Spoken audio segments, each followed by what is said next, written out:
Hi friends, good morning all of you. Today I'm going to discuss with you all on a topic called as goal setting. What does goal means? Goal means a target which you keep in your life or an objective which you wanted to achieve. Without goal there is no growth in life. गोल जिसको हिंदी में कहते हैं लक्ष्य. Now let me explain you by giving you a case study. I'll take an example of Japan. दोस्तों, Japan में जब 1945 में 2 बार परमाणु बम से अटैक हुए, वो पूरी तरह से टूट चुके थे, बिखर गए थे, मेंटल डिप्रेशन में आ गए, इमोशनल ब्रेकडाउन,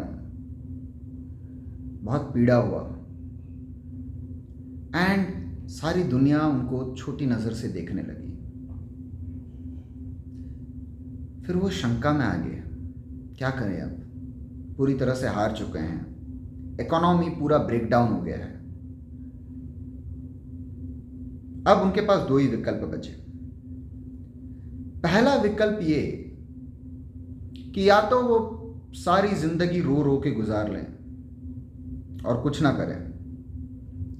दूसरा विकल्प ये, या तो वो कुछ ऐसा करें जिससे कि सारी दुनिया उनको इज्जत करे. अब उसके लिए उनको कुछ ऐसा करना होगा जिससे कि वो नंबर 1 पोजीशन में आए. तो उन्होंने क्या किया? उन्होंने गोल सेट किया, लक्ष्य तय किया.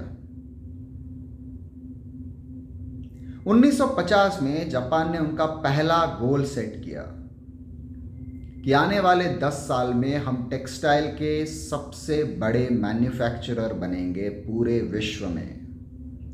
और 10 साल तक उन्होंने कड़ी से कड़ी मेहनत की, जी जान लगा दी. एंड 10 साल में उन्होंने वो मुकाम हासिल कर लिया. वो विश्व के सबसे बड़े टेक्सटाइल के मैन्युफैक्चरर बन गए. फिर उन्होंने दूसरा गोल सेट किया, दूसरा लक्ष्य तय किया कि आने वाले 10 साल में हम स्टील के सबसे बड़े मैन्युफैक्चरर बनेंगे. और यहां पर सोचने वाली बात है, क्योंकि स्टील को मैन्युफैक्चर करने के लिए जो सामग्री आपको चाहिए वो पूरे जापान में कहीं नहीं मिलती है. और क्या है वो सामग्री? पहला आयरन ओर और दूसरा है कोयला. और पूरी जापान में आपको आयरन ओर और कोयला कहीं नहीं मिलेगा. अब उन्होंने प्लानिंग किया कि उनको आयरन ओर और कोयला इंपोर्ट करना होगा. और जितनी भारी संख्या में वो आयरन ओर और कोयला इंपोर्ट करेंगे उतना ही ज़्यादा स्टील वो मैन्युफैक्चर कर पाएंगे. एंड 9 साल में उन्होंने वो मुकाम भी हासिल कर लिया कि वो विश्व के सबसे बड़े स्टील के मैन्युफैक्चरर बने.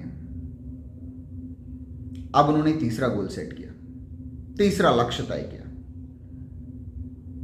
कि आने वाले 10 साल में हम ऑटोमोबाइल के सबसे बेहतरीन मैन्युफैक्चरर और एक्सपोर्टर बनेंगे. और हालांकि 11 साल में उन्होंने वो भी मुकाम हासिल कर लिया कि वो विश्व के सबसे भारी मात्रा में ऑटोमोबाइल के मैन्युफैक्चरर और एक्सपोर्टर बने. और रही सबसे बड़ी बात, उनके प्रोडक्ट्स को वो क्वालिटी में कहीं पर भी कॉम्प्रोमाइज नहीं करते हैं. एंड आज पूरे विश्व भर में जापान किस जगह पे, किस मुकाम पे खड़ा है उस सब से हम वाकिफ है. लेकिन ये कैसे हो पाया? ये संभव हुआ क्योंकि उन्होंने गोल सेट किया और उस गोल को अचीव करने के लिए अपना जी जान लगा दिया. हिंदी में कहावत है ना दोस्तों कि रुका हुआ पानी और ठहरे हुए इंसान की कोई कदर नहीं करता है. क्योंकि पानी अगर रुक जाए तो वो सड़ जाता है और इंसान अगर रुक जाए तो वो गिर जाता है. एंड जब कभी भी कोई भी नाकामयाब इंसान किसी कामयाब इंसान को देखता है तो वो ये कहता है कि नहीं, उसकी किस्मत अच्छी थी, इसी के लिए वो कामयाब हुआ. मैं कहना यह चाहता हूं कि लोग सिर्फ सफलता देखते हैं, संघर्ष कोई नहीं देखता है, और कहते हैं कि उसकी किस्मत अच्छी थी।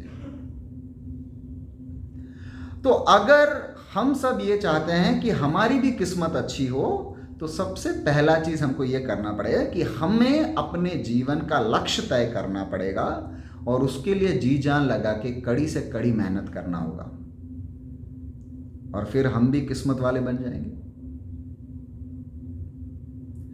So friends, I wish all of us need to set a goal for ourselves and keep growing in our life. Thank you so much for watching this video. I'll catch you all in my next video. Till then, bye bye and take care.